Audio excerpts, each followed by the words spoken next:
Royal Enfield কোম্পানির সবচাইতে কম দামি বাইক এই হান্টার 350। তবে সব থেকে কিউট এবং সুন্দর বাইক এটা সত্যি কথা। এটাকে রূপসী বাইক নাম দেওয়া যাইতে পারে, তাই লোভ না সামলাইতে পারে একটু উপরে উঠেই দেখলাম। তো হ্যালো ফ্রেন্ডস, কেমন আছেন আপনারা? নতুন ভিডিও নিয়ে আপনাদের সামনে হাজির হয়ে গেলাম। তো এই ভিডিওটা মূলত করব হান্টার 350-র দামটা সবচেয়ে কম দাম রাখা হয়েছে এবং কত রাখা হয়েছে আর কি কি ফিচার দিছে ওরা, এই বাইকটা আপনার জন্য উপযোগী কিনা, এই কয়েকটা জিনিস নিয়েই মোটামুটি এই ছোট্ট ভিডিওটাতে আলোচনা করব। ছোট্ট একটা ইনফরমেশন আপনাদের না দিলেই নয়। এই রয়্যাল এনফিল্ড কোম্পানি মূলত ভারতের কোম্পানি, ভারতীয় বাইক কোম্পানি।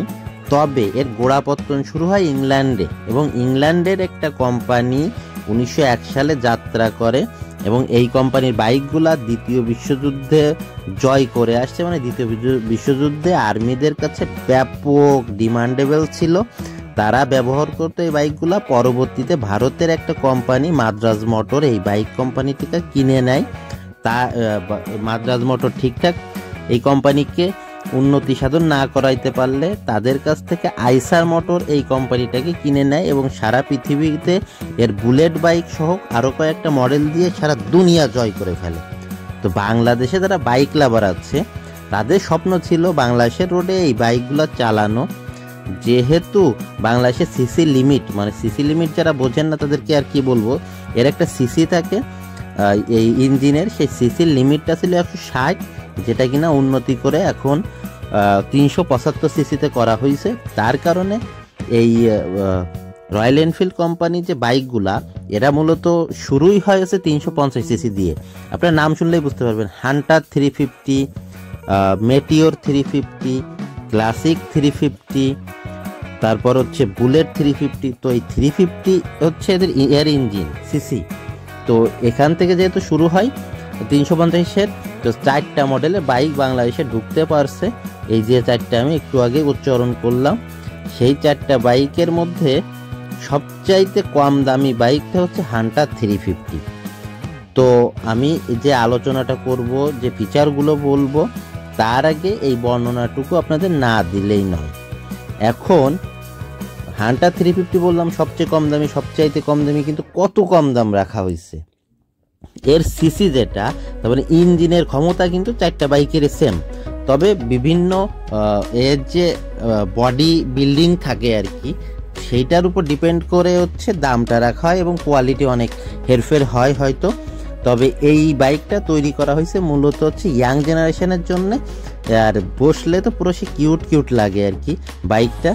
তো ফিচারে আসা যাক, এটা মোটামুটি 3,40,000 টাকা থেকে বেস ভেরিয়েন্ট পাবেন। বেস ভেরিয়েন্ট বলতে একেবারে যে বাইকটা 3,40,000 টাকা থেকে দাম, 3,40,000 টাকা দাম, আর আপনি যত কাস্টমাইজ করবেন দামটা তত বাড়বে।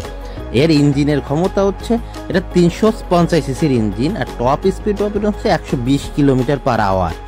এই বাইকটা মূলত শহরের মধ্যে ভুম করে চালানোর জন্য কিছুটা করা হয়েছে, কি মোটামুটি হালকা বাইক।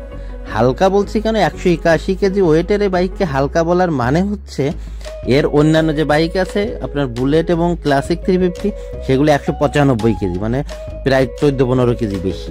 তার জন্য এটা হালকা বাইক বলা যায়। এই বাইকে আপনার সিটের যে হাইটটা, বসে তো যথেষ্ট কমফোর্টেবল, আমি বসে দেখলাম সিটের হাইট 790 mm রাখা হয়েছে, আর ডিস্ক ব্রেকিং সিস্টেম পাবেন এটাতে। আর মাইলেজ মোটামুটি আপনার যখন শহরের ভেতর চালাবেন তখন এটাতে 35 কিলোমিটার পাবেন, আর হাইওয়েতে গেলে 40 কিলোমিটারের মাইলেজ দিবে কোম্পানি ক্লেম করতেছে। কিছুটা কম হবে, এটাই স্বাভাবিক। আর ম্যাক্সিমাম পাওয়ার এটাতে পাবেন হচ্ছে 20.2 bhp, আর ম্যাক্সিমাম টর্ক জেনারেট করবে এটা 27 Nm। যথেষ্ট ফিচার বলে দিয়েছি। তবে এই কিউট বাইকটা হচ্ছে কি সবার জন্য নয়, মানে এটা সাধারণত ইয়াং পোলাপানের জন্য। বাইকটা যতটা সুন্দর করেছে, আর যখন আপনি ফিজিক্যালি বাইকটাকে দেখবেন আরও সুন্দর লাগে। আর এর উপর উঠে বসলে তো মোটামুটি সিটের কমফোর্টেবল থেকে দেখে তো বা বুঝে তো আমি অনেক বেশি স্যাটিসফাইড। তবে জানি আমি আপনার কানের কাছে যতই ঘ্যান করি না কেন, আপনাদের পার্সোনাল চয়েস আছে।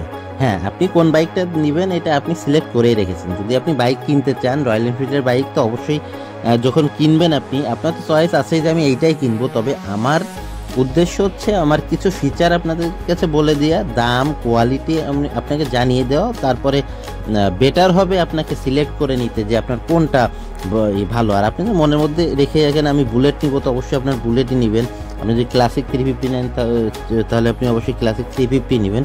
আমার পার্সোনাল চয়েস হচ্ছে আমি ক্লাসিক 350টা বেশি পছন্দ। তবে প্রত্যেকটা বাইকই হিউজ ডিমান্ডেবল বাংলাদেশে, প্রত্যেকটা বাইকে প্রচুর বিক্রি হচ্ছে। আপনি যদি এখন বুকিং দেন তাহলে 1 মাস 2 মাস পরে যে আপনি ডেলিভারি পাবেন। তবে এখন আরও ডিলে হয়ে গেছে ডেলিভারি, এত পরিমাণে প্রি বুকিং করছে, এরা ডেলিভারি দিয়েই পারতেছে না। এবার বুঝুন ব্যাপারটা, মার্কেটিং লেভেলটা কোথায় এই রয়্যাল এনফিল্ড কোম্পানির। তো আমার ভিডিওটা কেমন লাগলো অবশ্যই কমেন্ট করে জানাবেন, আর কোন বাইকটা আপনার বেশি পছন্দ, কোনটা কিনতে চান সেটাও জানাবেন। লাইক কমেন্ট সাবস্ক্রাইব করতে মোটেও ভুলবেন না। ভিডিওটা এই পর্যন্তই, বাই বাই।